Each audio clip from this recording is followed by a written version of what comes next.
Hello guys, this is doctor Zia practising as ENT consultant in Lucknow. हम अपनी CSOM की series में आज बात करेंगे कि सीएसओएम कैसे होता है या क्यों होता है।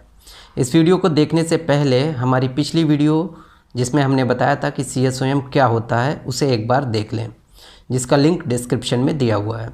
तो चलिए शुरू करते हैं कि सीएसओएम क्यों होता है। इसको जानने से पहले कान का स्ट्रक्चर या कान की एनाटॉमी जान लेना ज़रूरी है। दरअसल कान हमारा 3 हिस्सों में बटा होता है। पर्दे से बाहर का जो हिस्सा होता है उसे एक्सटर्नल ईयर बोलते हैं। पर्दे से अंदर की तरफ का जो हिस्सा होता है उसे मिडिल ईयर बोलते हैं। और बिल्कुल अंदर यानी दिमाग के पास जो हिस्सा होता है उसे इनर ईयर बोलते हैं। जो सीएसओएम होता है, पिछली वीडियो में हमने बताया था कि ये मिडिल ईयर की बीमारी है, तो हम इसी के बारे में बात करेंगे। मिडिल ईयर एक एयर फिल्ड कैविटी होती है जिसके अंदर हवा भरी होती है और ये चारों तरफ से बंद होता है। एक ट्यूब के ज़रिए, जिसे यूस्टिचियन ट्यूब बोलते हैं, उसके ज़रिए ये नेज़ोफेरिंक्स में आके खुलता है। नेज़ोफेरिंक्स नाक के पीछे का वो हिस्सा होता है जहाँ से गले की शुरुआत होती है। तो इस तरह से नेज़ोफेरिंक्स में नाक, कान और गला तीनों एक दूसरे से आकर जुड़ते हैं। इसी वजह से कान की अधिकतर बीमारियां नाक या गले की परेशानियों से जुड़ी होती हैं या एसोसिएटेड होती हैं। तो चलिए अब बात कर लेते हैं कि आखिर सीएसओएम होता कैसे है।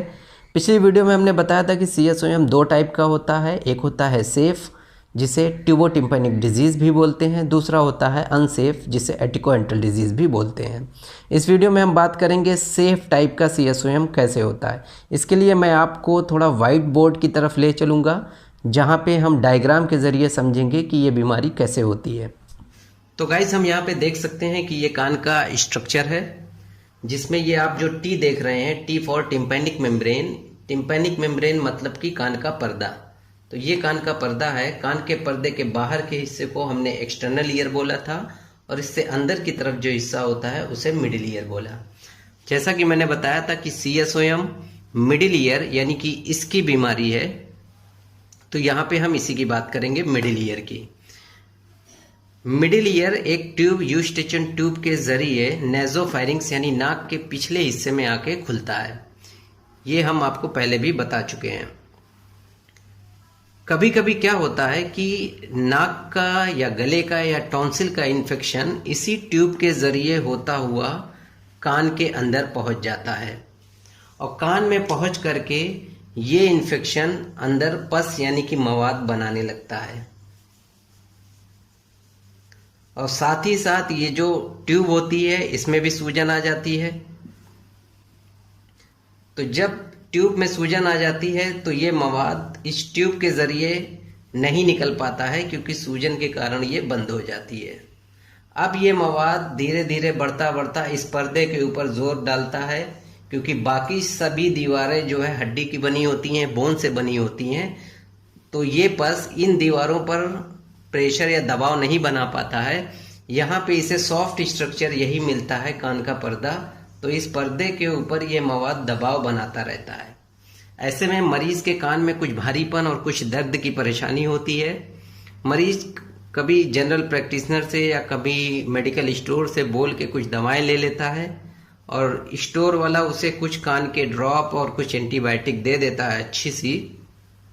एंटीबायोटिक और ड्रॉप इस पे काम उतने अच्छे से नहीं कर पाते जब तक कि ये मवाद पर्दे को फाड़ के बाहर नहीं निकल जाता। तो अगले 1-2 दिनों के बाद ये मवाद पर्दे को फाड़ के बाहर आ जाता है और जब पर्दा फट जाता है तो सारा मवाद अंदर से बाहर निकल जाता है और अंदर कोई भी मवाद नहीं बचता है। अब एंटीबायोटिक यानी जो दवाएं चल रही हैं उससे कान सूख जाता है पूरी तरह से और मरीज को आराम हो जाता है। मरीज को लगता है कि वो बिल्कुल पूरी तरह से ठीक हो गया है, लेकिन ऐसा होता नहीं है, क्योंकि ये जो पर्दे पे छेद हुआ है इसके बारे में ना तो मरीज दोबारा डॉक्टर के पास पहुंचता है और कई बार डॉक्टर के पास ऑटोस्कोप यानी कान देखने की मशीन भी नहीं होती। बहुत से डॉक्टरों के पास वो भी इस बात को नहीं देख पाते हैं कि कहीं बाद में मरीज के कान के पर्दे पे छेद तो नहीं हो गया। अब यहाँ पे 2 बातें ध्यान देने वाली हैं कि अगर इलाज में थोड़ी सी कुछ दवाएं और जोड़ दी जाती तो हम पर्दे को फटने से शायद बचा सकते थे। इसीलिए कई बार नाक कान गले के डॉक्टर जो होते हैं कान की बीमारियों में नाक का ड्रॉप देते हैं। नाक का ड्रॉप इसलिए देते हैं क्योंकि वो ड्रॉप यहाँ की सूजन को कम करता है। ये जो ट्यूब पे सूजन आई है इसको कम कर देता है, तो अंदर जो मवाद बना हुआ था ये मवाद हो सकता है कि इस ट्यूब के जरिए ही गले से बाहर निकल जाए और पर्दा फटने से बच जाए। तो एक तो इन बीमारियों में टास्क होता है कि पर्दे को फटने से बचाना, लेकिन ड्रॉप वगैरह देने के बाद भी कभी कभी ऐसा होता है कि पर्दा फट ही जाता है। अगर पर्दा फट गया तो अब सेकंड टास्क होता है कि इस पर्दे को, यहां मैंने ये बनाया कि ये पर्दे पे एक छेद हो गया है, अगर इस पर्दे के जो छेद है अगर ये 1.5 से 2 महीने के अंदर भर जाता है तब तो अच्छी बात है, मरीज लकी है। लेकिन अगर ये 2 महीनों में भरता नहीं है तो फिर इस पर्दे के जो छेद है इसके किनारे पे कुछ ऐसे बदलाव हो जाते हैं कि फिर ये कभी भरता ही नहीं है। तब हम इसे परमानेंट परफोरेशन कहते हैं। और जब ये परफोरेशन यानी कि ये पर्दे का छेद स्थायी हो जाता है तभी हम इसको CSOM की डिजीज यानी CSOM बीमारी का नाम देते हैं, सेफ या ट्यूबोटिम्पैनिक डिजीज। तो अगर इन मरीजों के पर्दे पे छेद हो गया तो हमारा दूसरा टास्क होता है कि इस छेद को, यदि पर्दा फट गया है तो इसे स्थायी होने से बचाना। इसको स्थायी होने से बचाने के लिए कुछ एहतियात मरीज को बताए जाते हैं और कुछ 1-2 दवाएं चलती हैं जिससे कि ये पर्दा कभी कभी जल्दी भर जाता है और स्थायी होने से बच जाता है। तो ये दोनों चीजें करना बहुत जरूरी है, यानी कि पर्दे को फटने से बचाना और यदि पर्दा फट गया तो उसको स्थायी होने से बचाना। इसलिए मरीजों को मेरी सलाह है कि अगर कभी ऐसी कंडीशन हो तो उसमें ठीक हो जाने के बाद भी एक बार डॉक्टर से जरूर मिलें कि कहीं आपका पर्दे पे कोई छेद तो नहीं हो गया है। तो दोस्तों ये CSOM होने का एक कारण था। इसके अलावा छोटे बच्चों में कभी कभी जब वो लेट के फीडिंग करते हैं या दूध पीते हैं तो उनमें गले से दूध उनके कान में चला जाता है।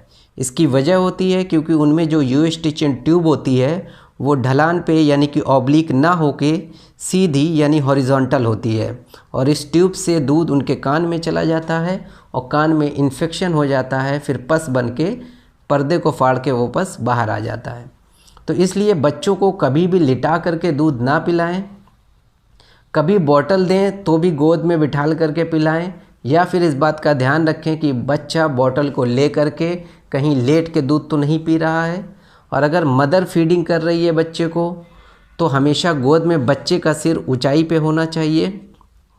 अक्सर छोटे बच्चों में यानी 1.5 साल 2 साल से कम के जो बच्चे होते हैं उनमें कान की बीमारी होने का कारण यही होता है कि उनको लिटा करके दूध पिलाया जाता है। तो इस एक एहतियात को रख करके आप बच्चों में कान की कई बीमारियों से उनको बचा सकते हैं। इस वीडियो में मैंने जो भी लक्षण या सिम्टम बताए हैं आपको, ये दूसरी और भी बीमारियों में पाए जा सकते हैं। इसलिए कभी खुद से अपनी बीमारी की डायग्नोसिस बनाने की कोशिश ना करें। ये वीडियो मैं इसलिए बना रहा हूँ ताकि अगर आपको डॉक्टर बताए कि आपके कान में ये बीमारी है CSOM सेफ टाइप की, तो आप समझ सकें कि आखिर इसमें होता क्या है। मैंने जो कारण बताए हैं 2, इसके अलावा और भी कारण होते हैं, लेकिन यही 2 मेन यानी कि कॉमन कारण हैं, इसीलिए मैंने इसको डिस्कस किया है। तो उम्मीद करता हूँ कि अब आप समझ गए होंगे कि CSOM में होता क्या है। अगली वीडियो में हम बात करेंगे कि अनसेफ CSOM कैसे होता है। अगर आपको वीडियो पसंद आई हो तो please like, share and subscribe. Thank you.